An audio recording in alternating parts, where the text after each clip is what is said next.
മലയാളി ചെറുപ്പക്കാർ വളരെ സുന്ദരന്മാരാണ്. ഇനാ സാഹ. നീലാകാശം പച്ചക്കടൽ ചുവന്നുഭൂമി എന്ന ചിത്രത്തിൽ ഒരു വാക്കുപോലും ഇനാ സാഹ എന്ന ബംഗാളി നടി മലയാളത്തിൽ മൊഴിഞ്ഞിട്ടില്ല. എങ്കിലും ചിത്രത്തിൽ ഇനയെ മലയാളി പ്രേക്ഷകർ ശ്രദ്ധിച്ചു. ഇപ്പോൾ രൂപേഷ് പീതാംബരൻ സംവിധാനം ചെയ്യുന്ന യൂട്യൂബ് റൂട്ടസ് എന്ന ചിത്രത്തിലൂടെ രണ്ടാമതും മലയാളക്കരയിലെത്തുകയാണ് ഇന. ആസിഫ് അലിയും ടോവിനോ തോമസുമാണ് ചിത്രത്തിലെ നായകന്മാർ. കൊച്ചിയിൽ ആദ്യ ദിവസം ഷൂട്ടിങ്ങിനെത്തിയപ്പോഴാണ് ഇന കേരളത്തിലെ ചെറുപ്പക്കാരെ ശ്രദ്ധിച്ചത്. വളരെ സുന്ദരന്മാരാണ് കേരളത്തിലെ ചെറുപ്പക്കാരെന്നാണ് ബംഗാളി നടിയുടെ അഭിപ്രായം. ഇനയുടെ അഭിപ്രായത്തിൽ ചെറുപ്പക്കാർ പെട്ടെന്ന് സൗഹൃദത്തിലാകുന്നു, ബഹുമാനം നൽകുന്നു. ഒരുപാട് നല്ല മലയാള സിനിമകളുടെ ഭാഗമാകാൻ തനിക്ക് ആഗ്രഹമുണ്ടെന്നും ഇന സാഹ പറഞ്ഞു. കേരളത്തിൽ താമസിക്കാനും താരത്തിന് മോഹമുണ്ട്.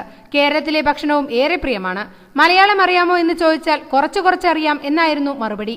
വിശക്കുന്നു, കപ്പലണ്ടി, പഠിക്കുന്നു, എനിക്ക് നിന്നെ ഇഷ്ടമാണ് എന്നീ വാക്കുകൾ എനിക്ക് മലയാളത്തിൽ പറയാനറിയാം, ഇന പറഞ്ഞു. 16 ദിവസത്തെ ഷൂട്ടിംഗാണ് ഇനയ്ക്ക് യൂട്യൂബ് റൂട്ടസിലുള്ളത്. സിനിമയിൽ കരാർ ഒപ്പിടുന്നതിന് മുൻപേ തനിക്ക് രൂപേഷ് പീതാംബരനെ അറിയാമായിരുന്നുവെന്ന് ഇന പറയുന്നു. ചിത്രത്തിൽ ദിയ എന്ന കഥാപാത്രത്തെയാണ് ഇന അവതരിപ്പിക്കുന്നത്.